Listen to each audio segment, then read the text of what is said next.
Okay, we're here at the new Salvation Army headquarters in Anacostia in downtown Washington, D.C., right? That's correct.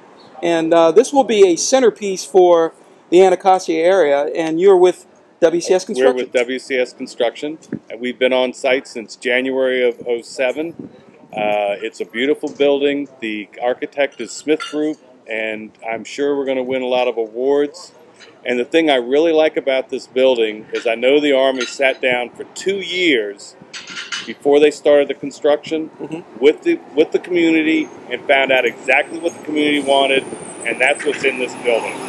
It's not only award-winning architecture, it is going to be, like you said, the centerpiece for the community. It's going to have a wellness center. It's a teaching center, and it's the Salvation Army at its best, and there'll be teaching. There's a wellness center. It's going to be a great project. Okay, you're Kevin, and you are the project manager on this one. Right? I'm Kevin Hazard, and I'm the superintendent for this project. And we're right at the entrance, which is under being completed right now. So this is the main entrance, right? Well, we have two entrances. Okay. This is for the second floor is all child development, and that will be this entrance. Everything else will come in off Martin Luther King, and we can go around and look at that if you like. Okay, but I want to just see the entrance right now. It looks like it's pretty bright colors here. You guys are finishing up on the cosmetics on this today, right? That's correct. Okay. This entrance, it's and you can hear the saws in the background.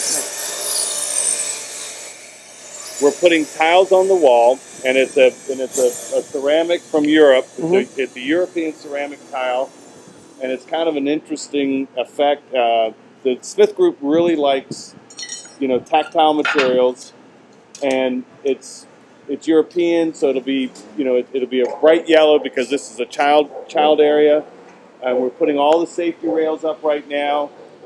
Up on the top, there is a tot lot, and that's a fairly unique design. If we can look at that, the rail up there, and as you can see up here, this is a rubber surface. It's a small child area. It's very secure. It's got this beautiful fence on it, and over here, this will be planted, and it'll be a place that kids can work on planting, and it's got entrances out from all the classrooms. So this is really a real nice place. Now, this is a softer, shock absorbent area obviously for the kids, right? For the kids. And it's bright colors. It's proven kids like bright colors, and so that's why these colors are so bright. And it's just a very nice area. We're used to working, within the neighborhood. One of the things we try and do is meet our neighbors, find out what they like and they don't like, and make sure they know if they're having problems, they can come see us, and we take care of their problems. That's twofold. One, it's good neighbor relations, and we do a lot of work in this area, so we need to maintain that, and we want to. And two, in the end, it ends up better because there's less problems with your neighbors. Good neighbors make life easier. Well, and you also have a wall here too, so there's a marked division between where you're supposed to be and what's your neighbor's property, right? So you guys try not to keep things stored over in the neighbor's property. We don't store anything off-site. I mean, we actually, behind the project, there is Distad, and it's a tire center. We rented their back lot, and so we use that for our lay-down area. But anytime you work in a city, any city you work in, there's no big area to lay all your equipment out, so it's a scheduling process. You bring stuff on site as you need it. You don't store a lot. You finish one segment of the work, you start another segment of the work, you bring that material in to do it, and you get it up on the building. And this is a 4 or 5 story building? It's 5 stories of working space, 1 garage, and we do have a track on the roof. Okay, so we get a chance to take a look. I'd love to be able to see the view from upstairs. It's and we'll go up and look at it, but there is a panoramic view down the river from Virginia all the way to Old DC Stadium. Okay. The Capitol, and if you keep panning down, you go all the way to old DC Stadium, and you can see the Armory and DC Stadium right in the background back there. Huh. So kids will have access to this area also, right?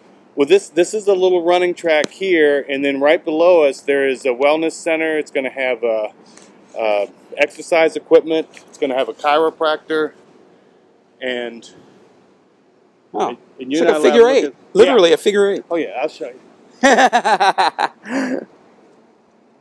Okay, we have a dramatic interior here. This is the chapel that you're finishing up on, Correct. right? And you're going through the cleanup session, or last phase right now. Last phase, we're finishing the last bit of drywall. We have some access panels to put in. There's actually going to be a lectern put in right here. I'm going to show people what this looks like. The ceiling is very interesting. It's a fabric, and it'll be lit from above, so it'll seem to float. It's going to be really beautiful when we get the lights up and running. What's the company that's developed the ceiling concept here?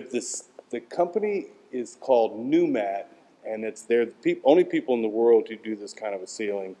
And it was kind of complicated because it's compound curves, and so we had a couple glitches getting started. We finally did it the Egyptian way. We actually string lined the ceiling to make it all work, and now it all works. Wow, beautiful, very interesting.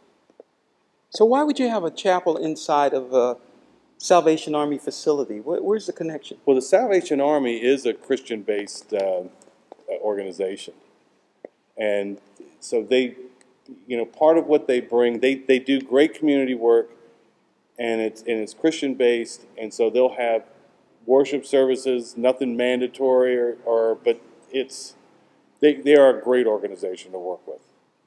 So this is part of the mission. It's part of the mission. Okay.